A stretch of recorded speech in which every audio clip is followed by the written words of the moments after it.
Do you know that ZZ plant you have sitting in the corner?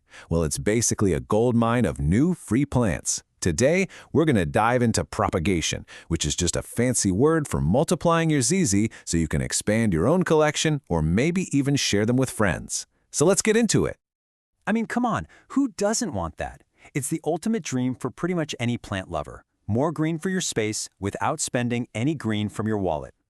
That's right. Hiding in plain sight in those gorgeous, glossy leaves is the power to create brand new plants. It's like a secret superpower, and today I'm going to show you exactly how to unleash it. Okay, so let's get right into it. What exactly is propagation? It might sound a little technical, but trust me, it's a really simple and kind of magical process that lets you become a full-on plant creator. So what does this actually mean? Basically, we're taking a tiny piece of a plant, a stem, maybe a leaf, or a piece of its root, and we're encouraging it to grow into a whole new, independent plant. You're pretty much cloning your favorite ZZ. All right, before we jump in and start snipping, we gotta get our gear ready. A little prep goes a long way, trust me. It's a simple list, and you probably already have most of this stuff lying around. Okay, here is everything you're gonna need. The most important thing on this list? A healthy ZZ plant to start with. Seriously, a happy parent plant makes for happy baby plants. Oh, and make sure your knife or scissors are super clean. We don't want any nasty germs getting in there.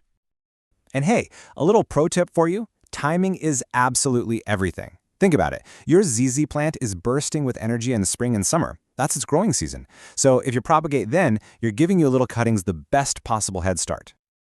Okay, this is where it gets really fun. You actually have choices. There are 3 different ways you can do this. Think of it like a choose-your-own-adventure, but, for making more plants. First up, we've got Method 1, stem cuttings. This is probably the one you've heard of, and for good reason. It's super reliable and, honestly, just really cool to watch. And the steps are so simple. You just snip off a small piece of stem. Then, and this is super important, you have to let it dry out for a few hours. This creates a little callus, kind of like a scab, which stops it from rotting when you put it in soil or water. After that, it's your choice. Stick it in some dirt or pop it in a glass of water and watch the show. All right, next up is Method 2, leaf cuttings. This one is perfect if you're a little hesitant to chop off a whole stem from your beautiful plant. It does take a little more patience, but the result is totally worth it. So for this one, all you do is snip off a single healthy leaf, but try to get a tiny little piece of the main stem with it. You can dip the end in something called rooting hormone. It's like a vitamin boost that tells the leaf, hey, time to grow roots, but it's totally optional. Then you just lay it on some moist soil and wait. Like I said, it's a marathon, not a sprint, but it works like a charm. And method number 3 is for all my impatient plant people out there. It's called division. This is hands down the fastest way to get a new, full-looking plant right away. So what you're going to do is take the whole plant out of its pot. Underneath, you'll find these things called rhizomes. They look kind of like little potatoes. You'll want to gently pull them apart, making sure each new chunk has at least one stem coming out of it. Then you just repot them in their own pots, and bam! Instant new plants. It's that easy. So back to the stem cuttings for a sec. You have that choice, right? Water or soil. Propagating in water is awesome because you get a front row seat to watch the roots actually grow, which is just so cool. But starting them directly in soil can sometimes make for a tougher, more robust plant from the get-go. Honestly, there's no wrong way to do it. It's all up to you. All right, you did it. You've made your cuttings, you've chosen your method. High five. The hardest part is officially over. Now we just need to talk about how to take care of these new little guys to make sure they thrive. The good news is, the care is pretty much the same as for a grown-up ZZ plant. They like bright light, but not direct sun, which can burn their leaves. You'll want a soil that drains well. But the single most important thing, the one rule you have to remember, is all about the watering. Seriously, if you take away only one thing from all this, let it be this. Do not overwater your ZZ plant. They have those little potato-like rhizomes underground where they store water, which makes them super drought tolerant. But it also means they hate sitting in wet soil. It's the #1 way people accidentally kill them. So always let that soil dry out completely before you even think about watering again.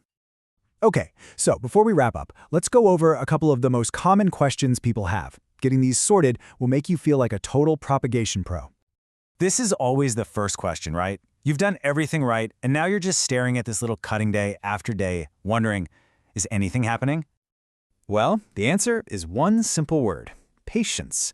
ZZ plants are not in a hurry.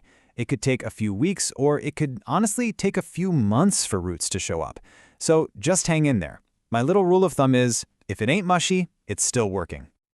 So what if you see a leaf start to turn yellow or brown? It can happen to your new cutting or even your big parent plant. It's a classic sign that something's not quite right, and it usually points to one specific problem. Yep, 9 times out of 10, maybe even 10 times out of 10, it's a sign of overwatering. That's your plant basically waving a little yellow flag saying, "Help, I'm drowning." It means the roots are unhappy. So just step away from that watering can, let the soil dry out completely, and then rethink your schedule.